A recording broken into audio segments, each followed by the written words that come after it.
What up, guys? This is Derek Larger, and you're listening to Derek Larger Sports Talk.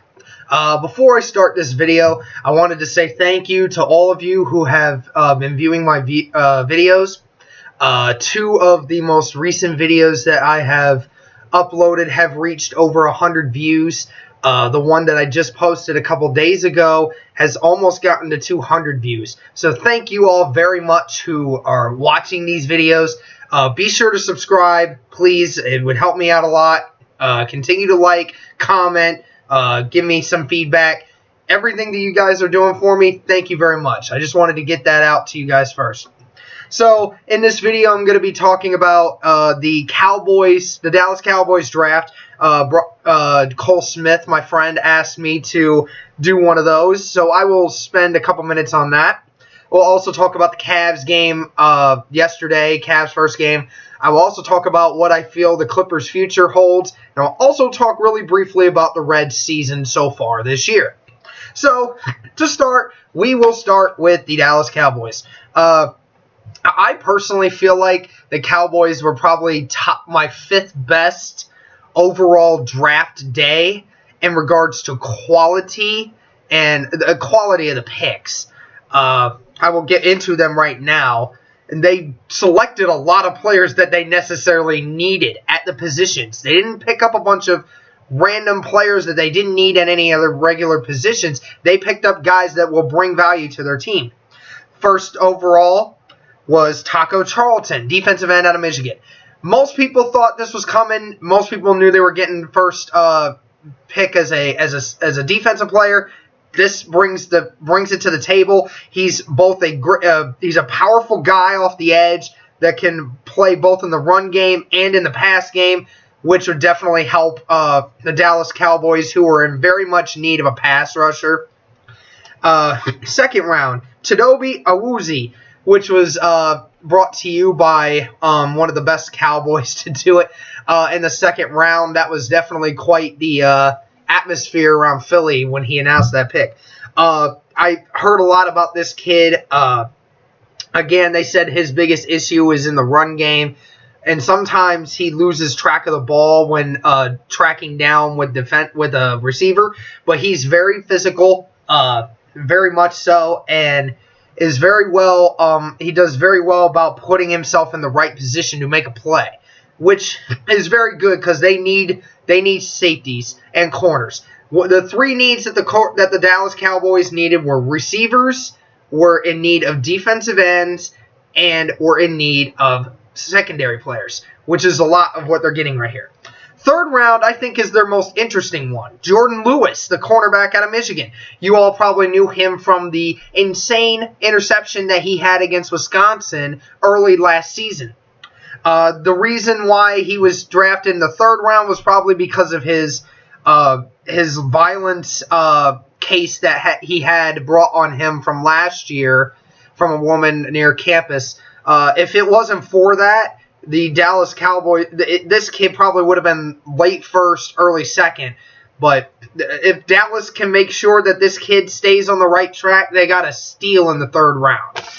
And then the fourth round, Ryan Switzer, a wide receiver out of North Carolina, played with Mitch Trubisky.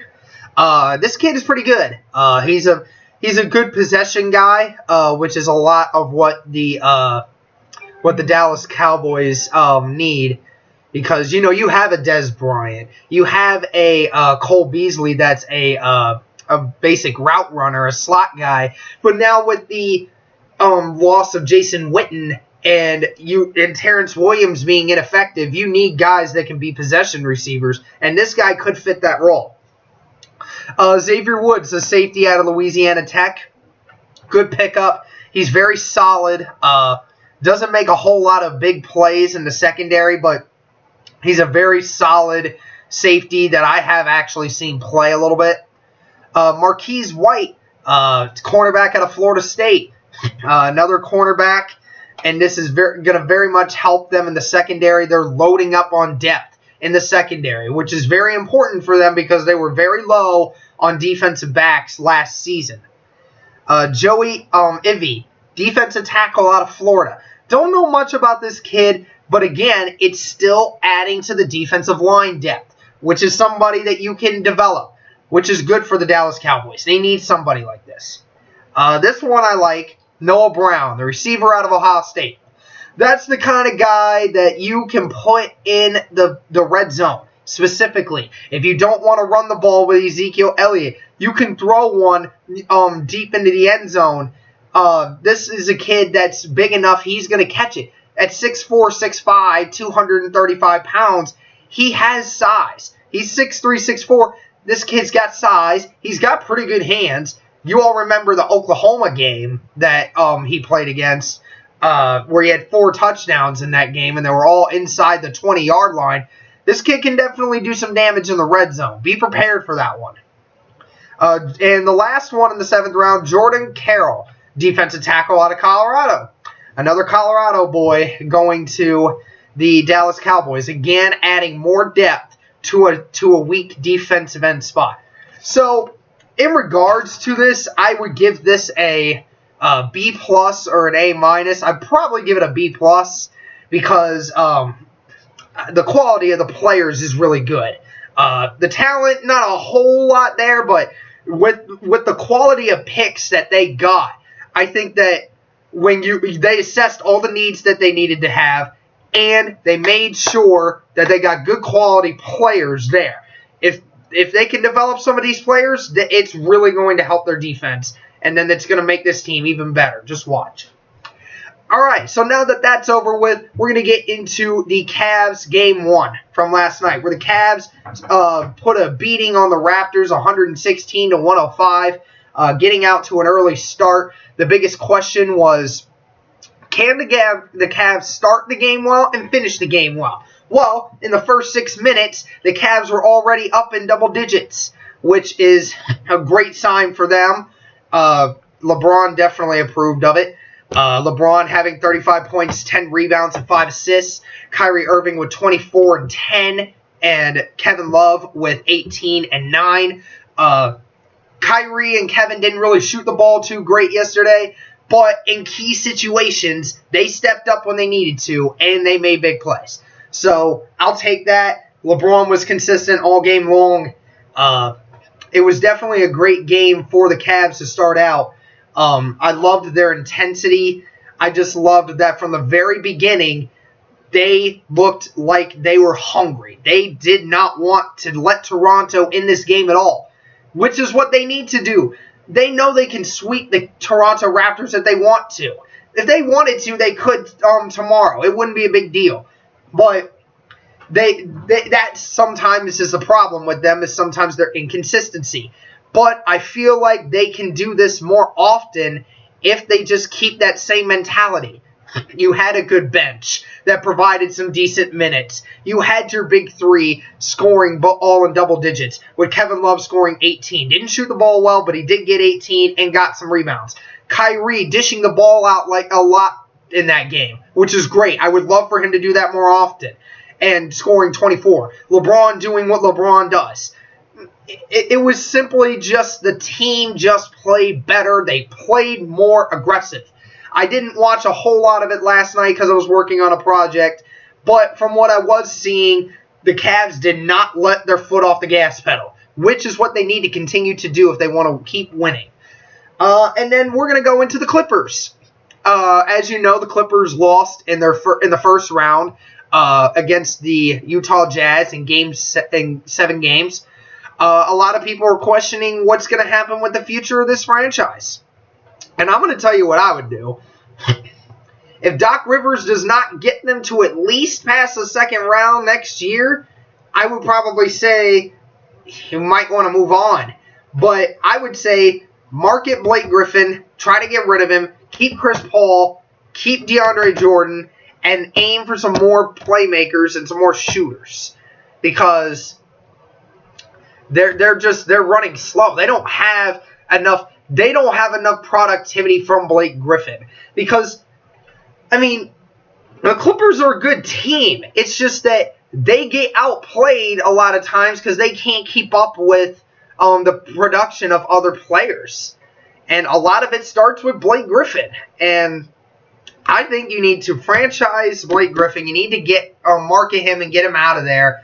Keep your other two, and start aiming for some more shooters, some younger players, because the roster is starting to get pretty old, and some more playmakers. But it's safe to say that organization is going to have to make some changes. They're definitely going to have to make some changes this offseason in order to try to get any better whatsoever. And so, real quickly, I will talk about the Cincinnati Reds season to finish off this small video. After last night beating the Pirates in the bottom of the 10th by a walk-off by Billy Hamilton, I will remind you that, the Reds are 12-13, one game back from 500, and are third in the division to the Chicago Cubs, who are 13-12, and the Milwaukee Brewers, who are 14-13. So, with them being only one game back, 2 games back from the, one game back from both. If you had told me that after our first 25 games, we'd be one game from 500, and our bullpen and our starting pitching would not be the worst in baseball, I would not have believed you. The bullpen has been much more consistent in these last in this season so far. The ERA has dropped dramatically down, which is great. Mike Lorenzen also got the win yesterday, which sucks for Amir Garrett because he pitched very well. And great job by Adam Duvall, who hit the 3-runner yesterday to tie us up. So far, I think the biggest issue for the Reds is accumulating runs when we need it. There's been a couple of games where, we got blown out. Everybody's going to have those kinds of games. But I think it's the games where it's still manageable, but the Reds just couldn't accumulate enough runs at the right times to get that to keep going. Even though Eugenio Suarez and Adam Duvall are both hitting over 300. And Joey Votto's is starting to go up. Billy Hamilton's still around that 250, 260 area. The averages are going up. But, the production at the right times is not quite there just yet. But last night, full swing, the Reds held it together, the bullpen held strong, and the Reds came through with another good win. So the Reds will continue on their 4-game home stretch with the Pirates tonight, and hopefully can get that 500 mark by tonight. So that's all I got for this video. Be sure to keep viewing, liking, commenting, and subscribing, guys. Thank you all for everybody who watches these videos. I greatly appreciate it, and I hope that you guys continue to watch my videos in the future. I'm Derek Larger. Until next time, guys. Peace.